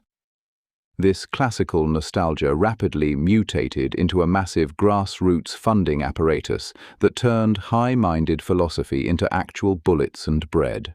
To understand how aesthetic vibes translated into statecraft, one only needs to look at the crowds at the Paris Salon in the late summer of 1824. The French painter Eugène Delacroix unveiled a massive, highly controversial canvas titled Massacre at Chios. He completely rejected traditional, sanitized depictions of glorious battle. Instead, he dropped a deeply disturbing, visceral portrayal of Ottoman violence against Greek civilians directly in front of the European elite. The artwork caused a massive schism among critics, functioning much like a 19th-century ratio, and its raw emotional magnetism forced an unavoidable conversation. The French state subsequently purchased the painting for 6,000 francs and hung it in the Musée du Luxembourg, a gallery reserved for living artists. By officially acquiring this piece, the government formally elevated Greek suffering into state culture. Polite society could no longer neatly ignore the bloodshed. If Delacroix painted the tragedy, a notorious British poet travelled to the front lines to embody it. Lord Byron was the supreme romantic celebrity of his era, yet he proved remarkably willing to bankroll his ideals with his own fortune and ultimately his life. He journeyed to the besieged muddy town of Missolonghi in late 1823, abandoning the persona of a daydreaming writer and adopting the gritty, logistical mindset of a battlefield quartermaster. Surviving documents show him personally paying the arrears of mutinous soldiers, organizing artillery, and negotiating prisoner releases. A disillusioned Greek militant likely stared at the famous poet sorting ammunition and thought, "Is this aristocratic dandy really our best hope for basic supply chain management?" Tragically, he was. After riding through heavy rain, Byron contracted a severe fever and died on April 19, 1824, at the age of 36. His demise sent shockwaves across the globe, and he was instantly rebranded from a scandal-ridden exile to a holy martyr for liberty, his name forever synonymous with the cause he had traveled so far to serve. Across the Atlantic Ocean, the citizens of the young United States logged onto this same romantic furor. American outrage skyrocketed as reports from Chios circulated, transforming the conflict into a highly engaged moral drama. Everyday citizens, college students, and church groups formed organized committees in cities like Boston, New York, and Philadelphia. They successfully raised enough funds to dispatch 8 ships loaded with nearly $138,000 worth of cargo, representing a massive logistical flex designed to keep besieged Greek islanders alive. The fierce passion of this movement remains meticulously documented. When news of the bloodshed at Chios reached the United States, the fiery politician Daniel Webster stood before Congress on January 19, 1824, to condemn the Ottoman reprisals. He called it that indescribable enormity, that appalling monument of barbarian cruelty, a scene from which human nature shrinks shudderingly away. Everyday Americans aggressively petitioned their leaders for official intervention. On December 19, 1823, a memorial written by the citizens of Boston forcefully declared that the contest of an oppressed and enslaved people for the invaluable blessings of self-government and of a Christian people for the enjoyment of religious liberty has a claim to the best wishes of this nation. They assigned high confidence to the idea that the emancipation from a barbarous despotism of a gallant and enterprising and intelligent people must be followed by the most propitious consequences. Even the highest levels of the United States government were deeply moved, though they officially maintained a strict, cautious neutrality to avoid triggering European treaty tripwires. President James Monroe openly acknowledged the incredible emotional pull of the revolution in his annual message to Congress on December 3, 1822. He stated, "The mention of Greece fills the mind with the most exalted sentiments and arouses in our bosoms the best feelings of which our nature is susceptible." He recognized the grassroots energy sweeping his country, noting, "It was natural, therefore, that the reappearance of those people in their original character, contending in favor of their liberties, should produce that great excitement and sympathy in their favor, which have been so signally displayed throughout the United States."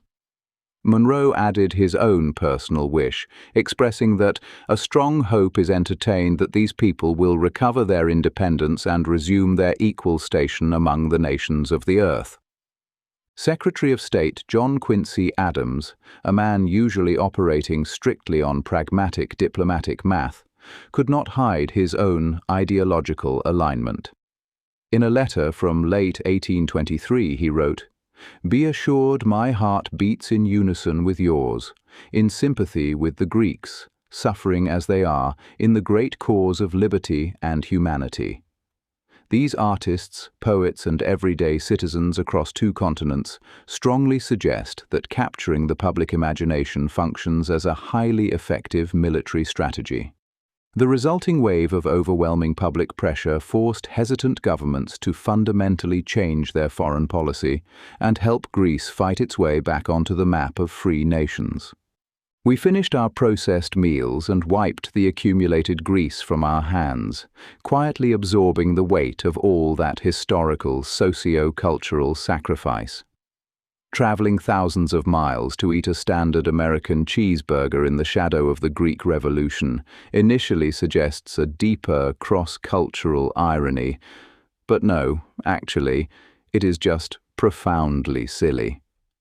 Still, the caloric fortification was strictly necessary. We had a few spare hours left before leaving Athens, and we intended to spend them walking to the old Greek Parliament building to see exactly how those antique weapons and Ottoman artifacts physically shaped the nation we were about to cross.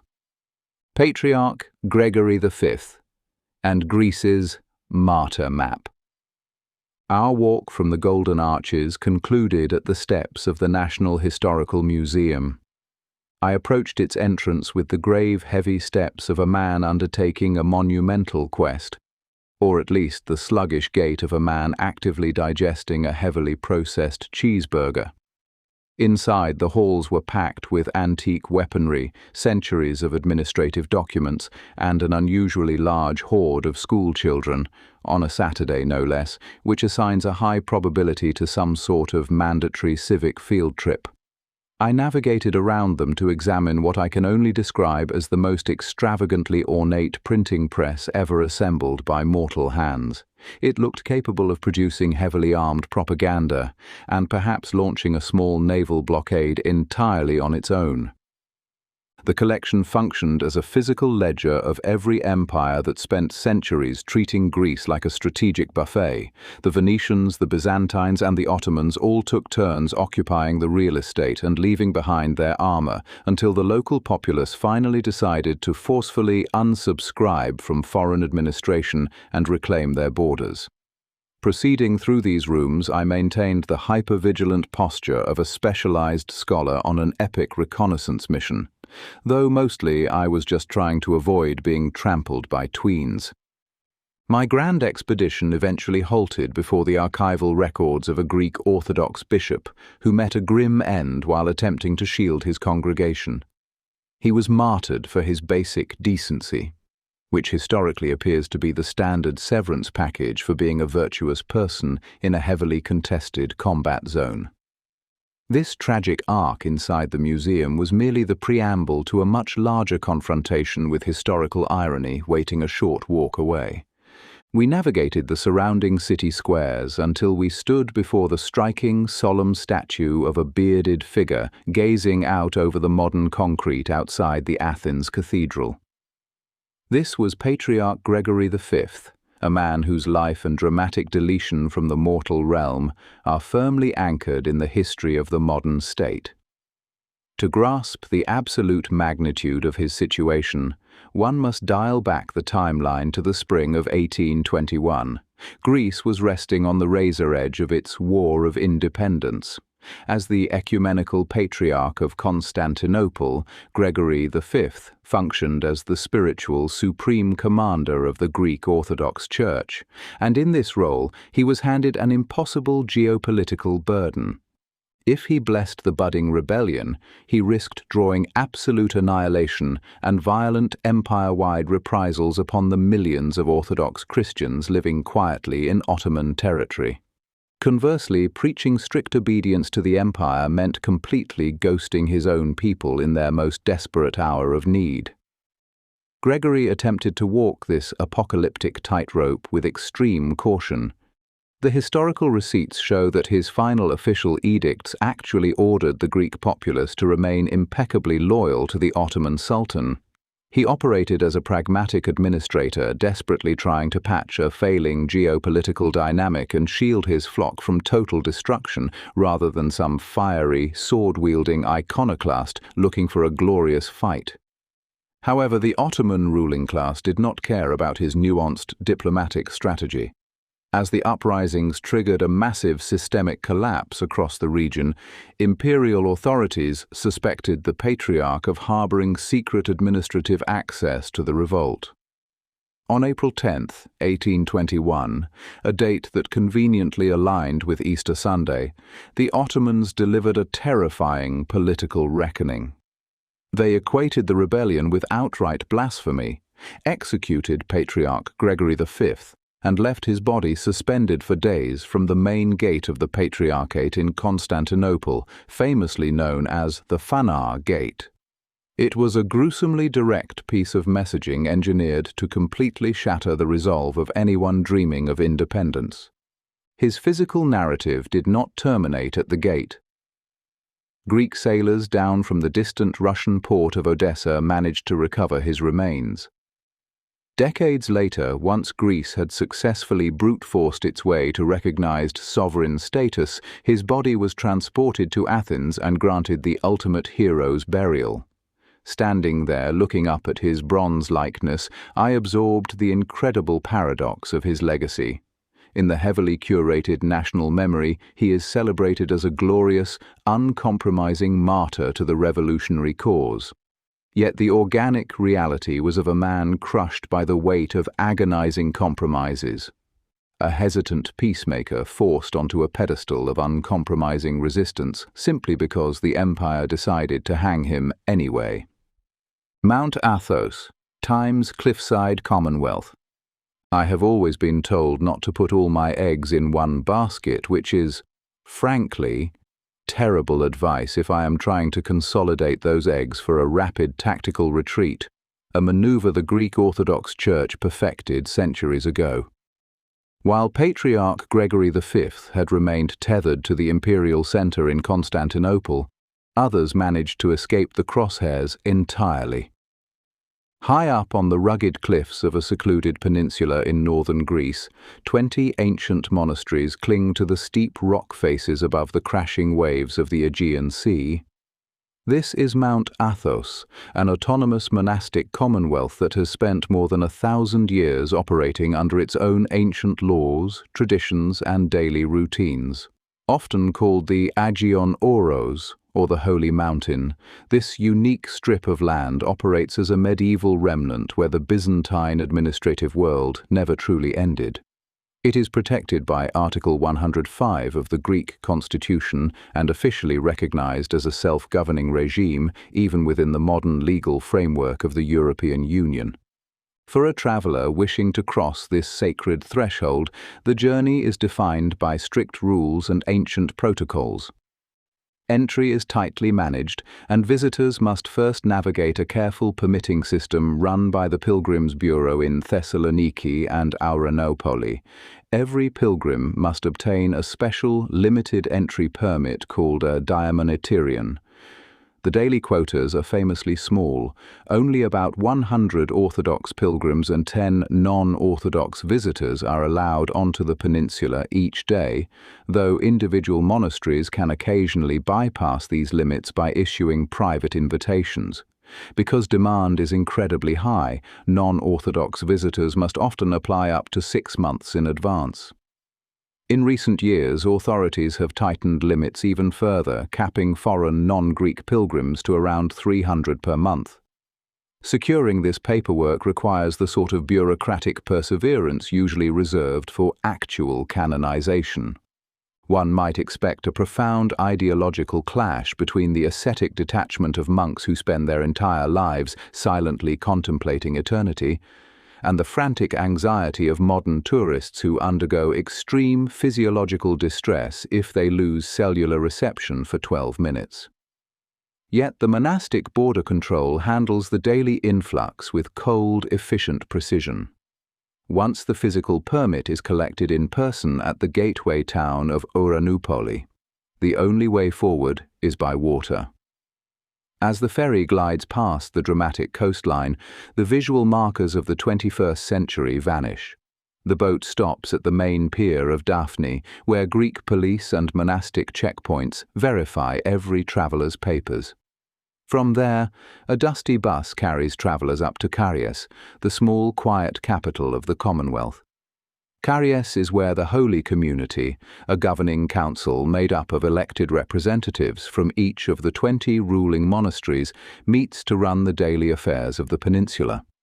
This independent state operates under a delicate political balance. While spiritual authority belongs entirely to the ecumenical patriarch of Constantinople, the Greek state maintains its sovereign presence through a civil governor based in Karius. Perhaps the most absolute rule of this mountain is the avaton. Enforced by both monastic tradition and modern Greek law, the avaton bans all women from setting foot on the peninsula. This strict single-sex rule is designed to protect the focused, quiet lifestyle of the monks, dedicating the entire landscape of the Holy Mountain exclusively to the Virgin Mary. The European Union officially recognized and protected this ancient rule when Greece first joined the alliance. Inside the borders, visitors will find no cars, commercial hotels, or neon signs. To travel between the monasteries, pilgrims must walk along narrow mountain footpaths, arrange local shuttles, or catch small boats that hug the rocky shores. Lodging is provided directly in the guest quarters of the monasteries, which must be booked individually in advance. In keeping with the sacred Greek tradition of hospitality, the monks do not charge a fixed fee to house or feed their guests, relying instead on voluntary donations. The daily routine is a rigorous, demanding cycle of prayer, physical labor, and craft, leaving very little room for idle observation. Beyond its spiritual role, Mount Athos functions as a massive archive of classical and Byzantine culture. Because of its extreme isolation, its libraries have preserved over 1,500 ancient musical manuscripts. These include some of the oldest fully notated music books in the world, such as the 11th century Hermologion of the Great Lavra Monastery, which uses archaic musical symbols called neumes. The preservation effort extended beyond church hymns. Their libraries harbor transcriptions of secular folk songs, keeping ancient Mediterranean melodies alive that would have otherwise vanished completely.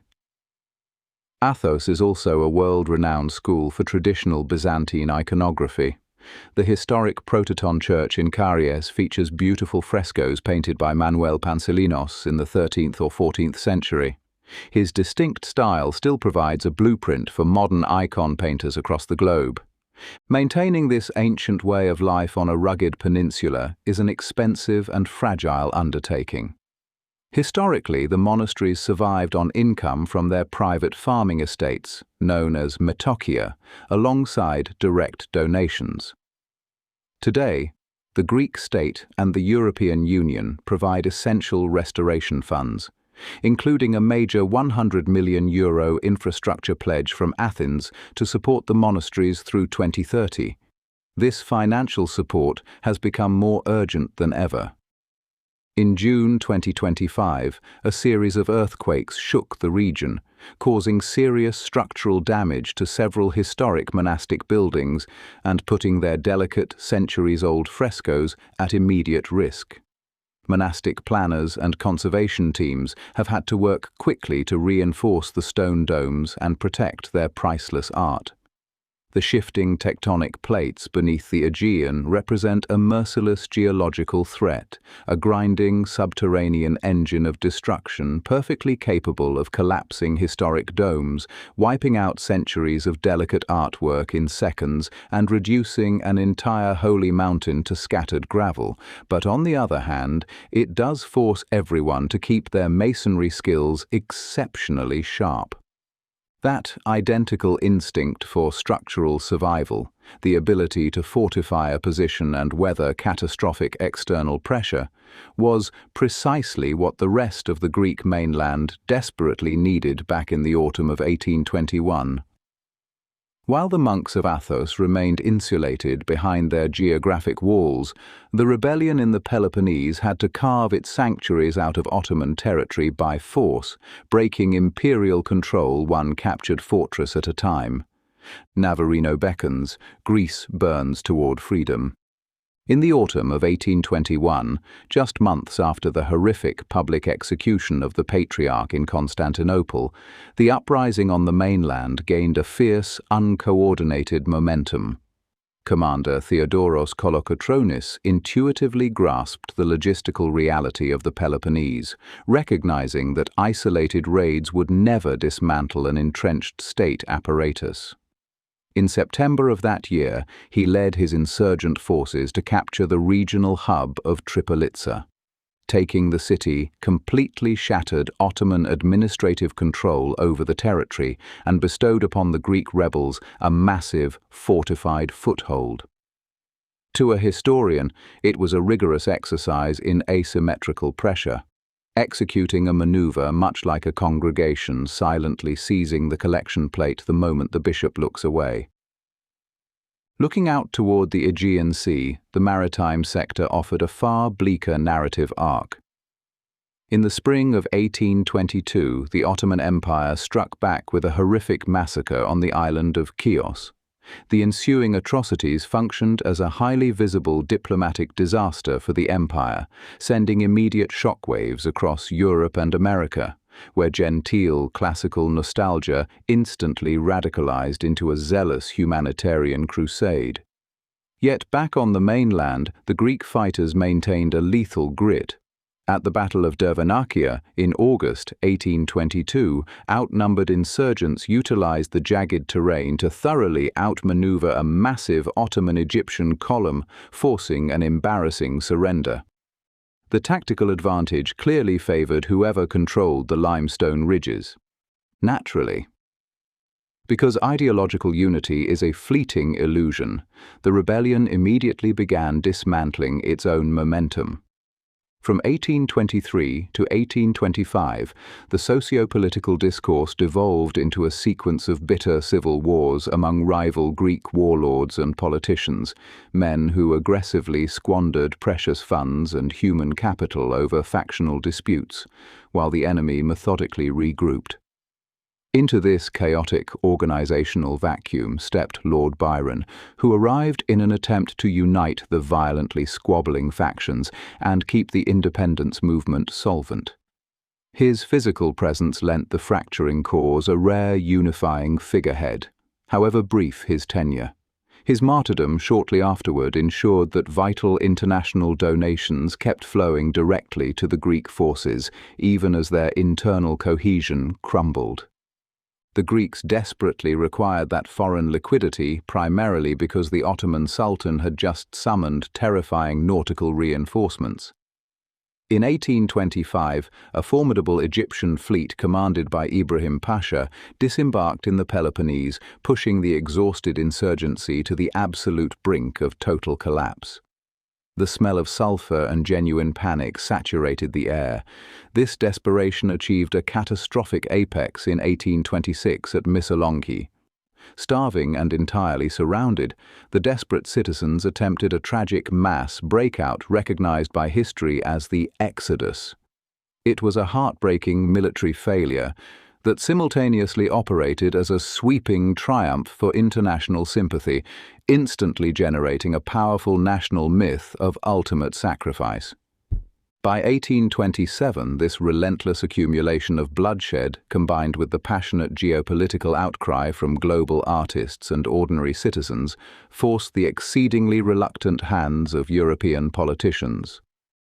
In July 1827, diplomats from Britain, France, and Russia formally signed the Treaty of London, a document entirely drafted around the concept that peace would be enforced through overwhelming naval aggression, agreeing to step in and forcibly impose an armistice upon the Ottoman Empire. The Allied naval fleet soon set sail for the western coast of the Peloponnese to enforce this non-optional peace.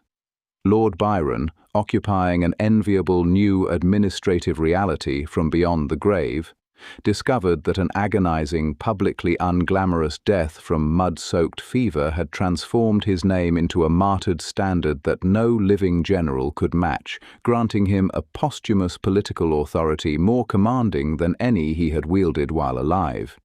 Endowed with this absolute posthumous power, the memory of the poet successfully compelled 3 imperial armadas to drop anchor just outside the Bay of Navarino.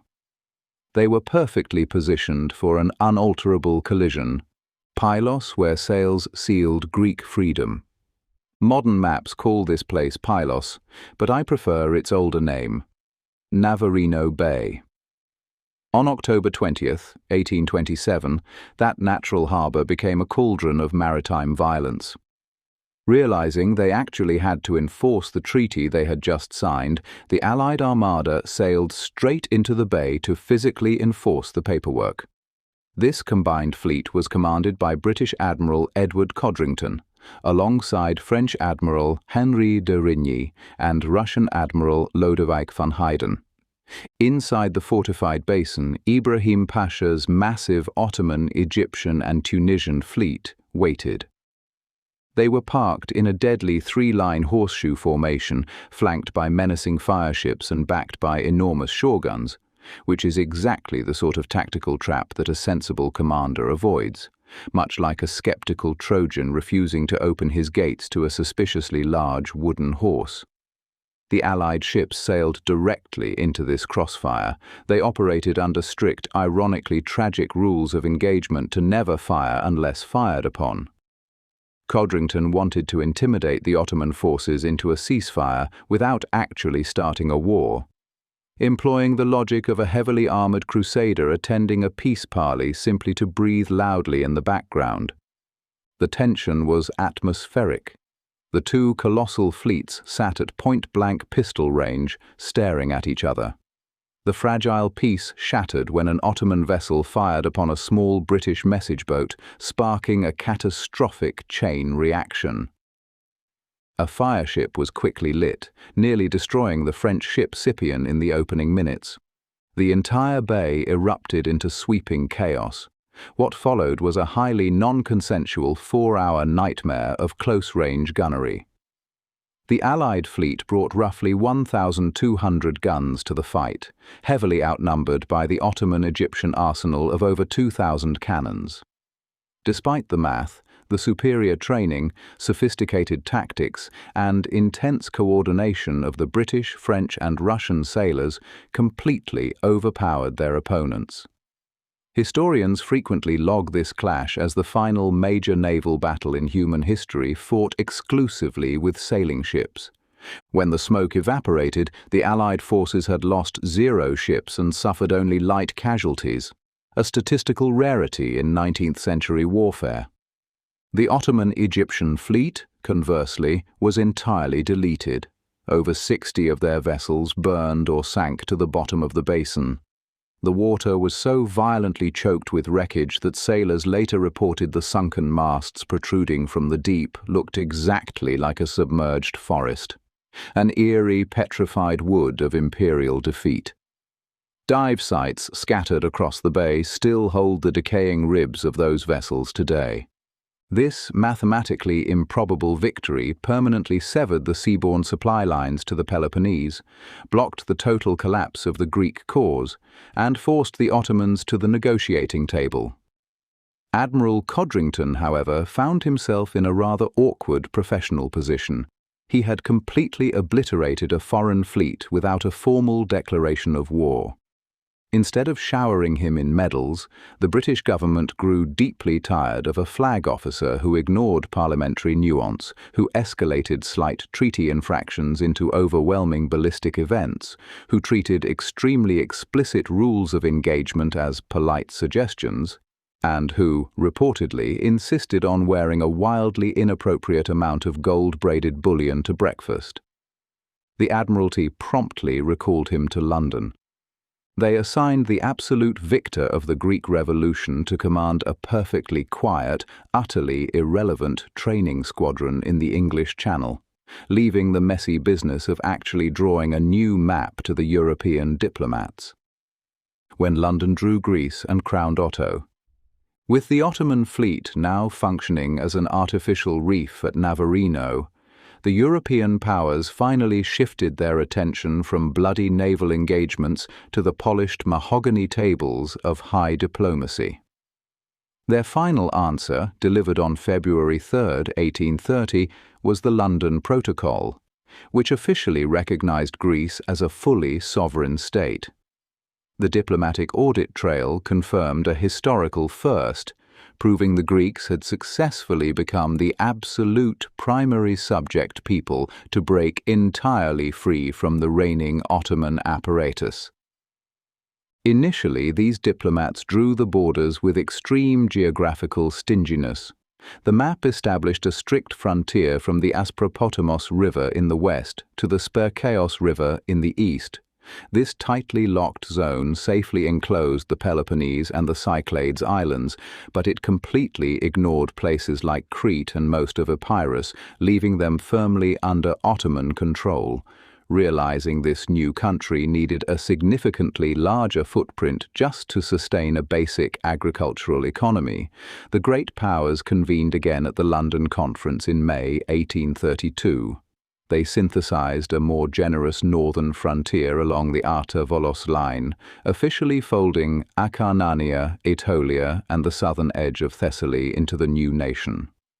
But what bold individuals could possibly enforce a phantom line across such a hostile, rocky expanse?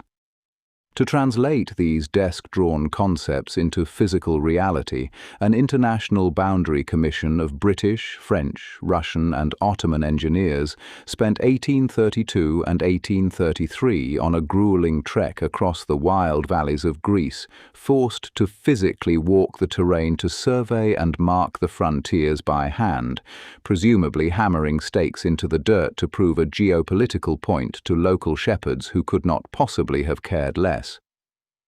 Carving out borders was only the preliminary step because this newborn country desperately needed a functional government. During the revolution, Greek fighters and politicians had fractured into bitter rival factions, engaging in bloody civil wars and generating an environment of profound political distrust. European leaders absolutely refused to let any single local faction gain complete control over such a heavily strategic Mediterranean location. To avoid sparking another internal blood feud, and to ensure their own commercial interests remained perfectly secure, they decided to import a completely neutral foreign monarch. They selected Prince Otto of Bavaria, a young Catholic royal who lacked any ties to local warlords and possessed zero territorial claims that might upset the delicate diplomatic equilibrium.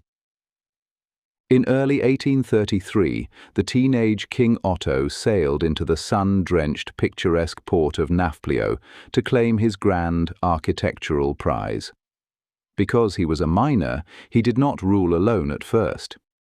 He arrived with a Bavarian Regency Council that immediately took charge of the early administration, attempting to impose a strict European-style bureaucracy onto a heavily war-damaged landscape.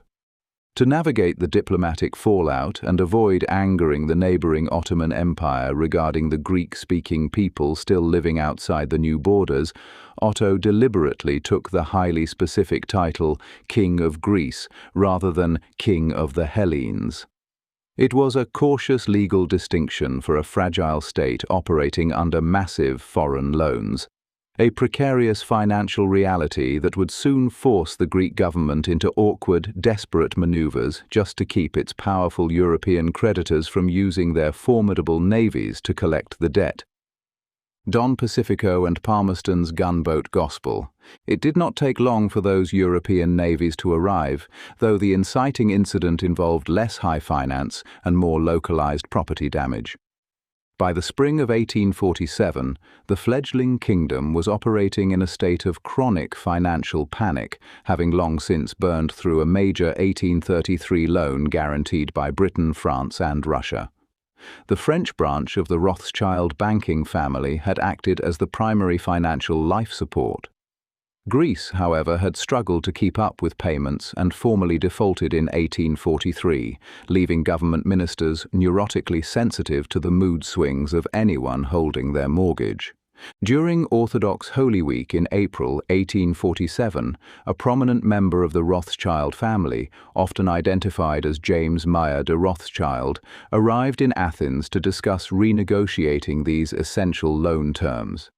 As Easter Sunday approached, the Greek government under Prime Minister Ioannis Koletis grew terribly anxious about a long-standing local custom that involved the public burning of a Judas effigy. Fearing this tradition would deeply offend their wealthy and vital guest, authorities abruptly banned the ritual. While the cabinet viewed this as necessary political caution, the people of Athens saw it as a humiliating surrender of local custom to foreign capital.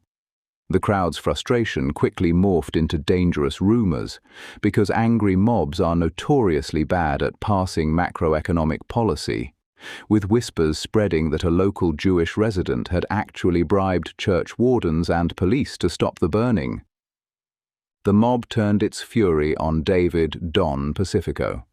Pacifico was a Sephardic Jew of Italian-Iberian descent, a former Portuguese consul and a merchant living in Athens.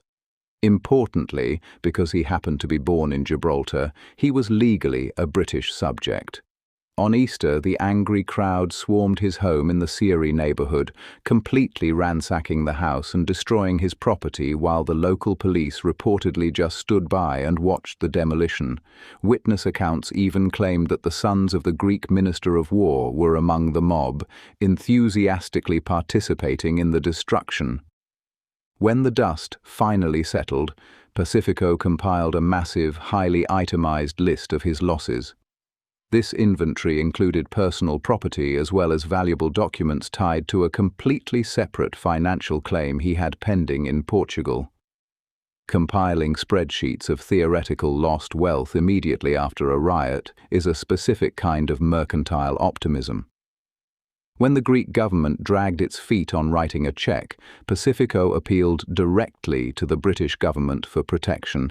British Foreign Secretary Lord Palmerston immediately recognised the Pacifico incident as a flawless opportunity to project the full, terrifying might of the Royal Navy, and enforce the sacred principle that subjects of the Crown must be shielded from harm anywhere on the globe.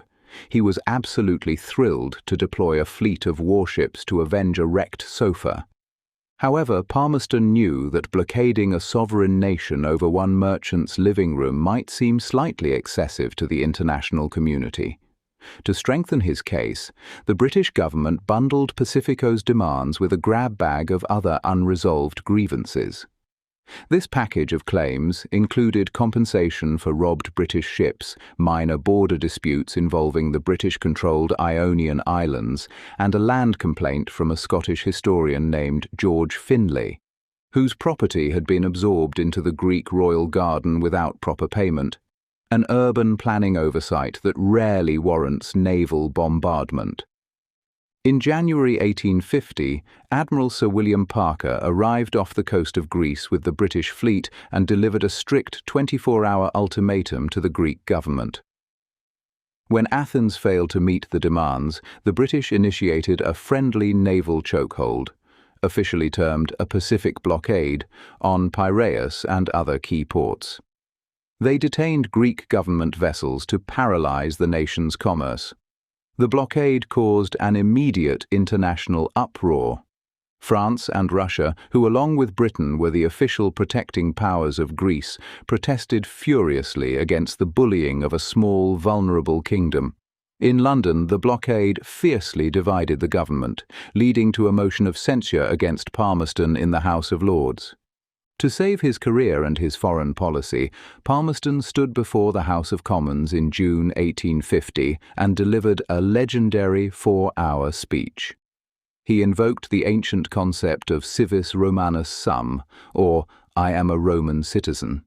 He argued that just as a citizen of ancient Rome could walk the earth free from harm under the watchful eye of the empire, a British subject should feel the strong, protective arm of their government wherever they went. The stirring, patriotic defence worked brilliantly. It won him the vote in the Commons and cemented a muscular new era of British foreign policy. Ultimately, the blockade forced Greece to the negotiating table, and a convention to settle the dispute was signed in July 1850. To assess the actual damages, an international mixed commission was set up in Lisbon to review Pacifico's demands. Upon close inspection, the commission drastically trimmed his inflated numbers, awarding him a much smaller sum than he initially claimed. They proved that British gunboats could successfully force a smaller nation to hold a trial. They proved that a ruined dining room could trigger an international crisis. They proved that a mighty empire would cross the sea for a single citizen. But they would simply not rubber stamp a highly exaggerated bill. Standing in the Ferry neighborhood on a warm afternoon, not far from the very street where Pacifico's house once stood, I found myself thinking about damaged property, and the question of who, exactly, is obligated to make you whole. The Greeks had their foreign creditors breathing down their necks. Pacifico had his itemized list, and I had, back home, a burst pipe and a plumber's estimate that felt, in its own modest way, every bit as audacious as a 19th-century diplomatic claim for theoretical document losses. The difference, of course, is that no fleet will arrive on my behalf. What Chapter 2 quietly insists on is that travel through a place as historically saturated as Greece is never quite travel through the present tense. Every ferry crossing carries a ghost ship, every whitewashed lane holds a century's worth of improvised decisions, and somehow a jellyfish spotted decades ago still outranks a plumbing dispute back home for mental real estate. There's something clarifying about standing in a landscape where the rules were written so long ago that your HOA's covenants look like a rough draft.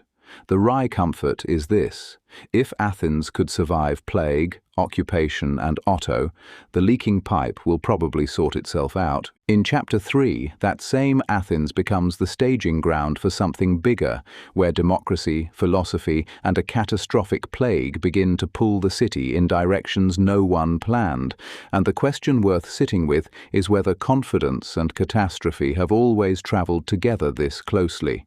If you want to read ahead or revisit the full journey at your own pace, the complete travelogue is available right now as a Kindle book on Amazon, Hades, or High Water.